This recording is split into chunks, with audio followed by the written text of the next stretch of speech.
Hello, welcome to BioGrates TV.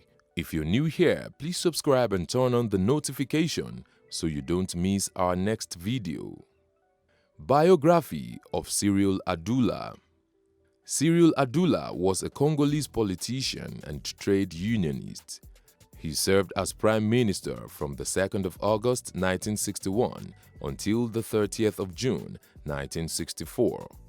Cyrille was born on the 13th of September 1921 in Léopoldville, Belgian Congo. He had his primary education in a Catholic school and his secondary education at St. Joseph's Institute. He graduated in 1941 and got a job as a clerk. In 1952, he was appointed into a senior position in the Belgian Congo Central Bank, the first African to be in such high senior position. In 1954, Adoula joined the Belgian Socialist Party and rose through the ranks to become the representative for Socialist Action in Léopoldville. He also enrolled in the General Labour Federation of Belgium. When he rose to become one of the top Congolese delegates in the association, he put in his resignation from his banking job so he could give his full attention to politics. In 1957, he was part of the delegates who attended the International Labour Conference in Geneva. He went in the capacity of an advisor to the Belgian delegation.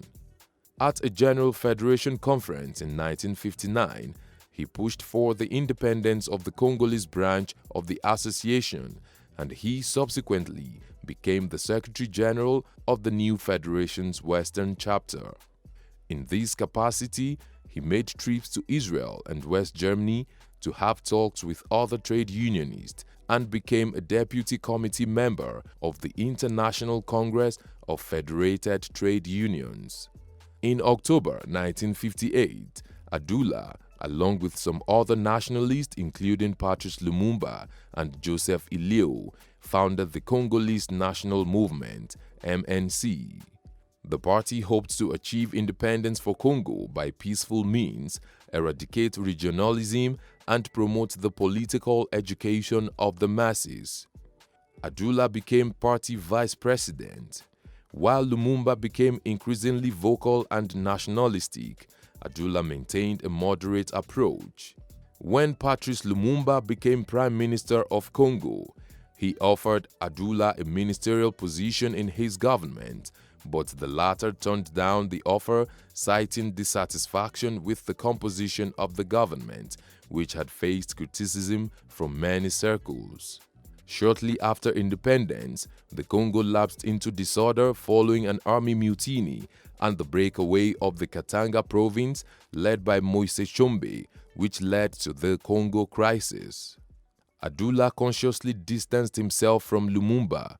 In September 1960, President Joseph Kasavubu removed Lumumba as Prime Minister and appointed Ileo as his replacement, though Parliament refused to confirm him.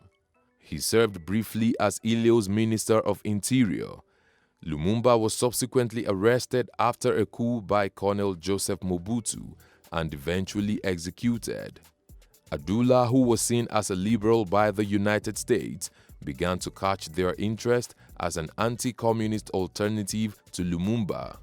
In 1961, the U.S. began to agitate for an Adoula-led government, and the Central Intelligence Agency, CIA, an organ of the U.S. government, was urged to make sure he became the next prime minister. The CIA, along with other Western intelligence agencies, lobbied the Congolese parliamentarians to throw their support behind Adoula. On the 2nd of August, Adoula became the prime minister. During his inaugural address following his swearing-in, he declared that his government would take adequate measures permitting each region to administer itself according to its own profound aspirations. Unfortunately, U.S. support did not automatically translate to internal support for Adoula. As his tenure unfolded, he faced significant opposition from the nationalist elements of MNC Lumumba. Even his deputy Antoine Gizenga's faction of the African Solidarity Party showed some opposition to him. He also never really got much popular support across the country. By the end of 1961, many Lumumba sympathizers withdrew from Adoula's government, and his deputy Gizenga moved from the capital to Stanleyville, where he set up a counter-government. This was the first major challenge to Adoula's authority. In January 1962, Adoula arrested Gizenga and also purged the remaining Lumumba supporters from his government. When the secessionist state of Katanga, led by Shombe, was defeated in 1963, Adoula organized a new government of reconciliation in April that year. But crisis persisted in the country, with different groups rebelling and fighting the central government. With Adoula's apparent failure to tackle these problems, in 1964, President Kasavubu forced him to resign from his position. He then left the country on voluntary exile. Adoula returned to the country in 1965 after Mobutu seized power in November. He was made the Congolese ambassador to the United States and later to Belgium. In 1969, he was made foreign minister. He fell ill in May 1970 and was forced to retire from politics. In 1978, he suffered a heart attack and was flown to Switzerland for treatment. He died there on the 24th of May, 1978. Though many saw his government as weak, more or less a pawn of the United States government, he served his country during very difficult and challenging times when the choices were tough with far-reaching consequences. What have we missed out of this biography of Adoula? Let's know in the comment section.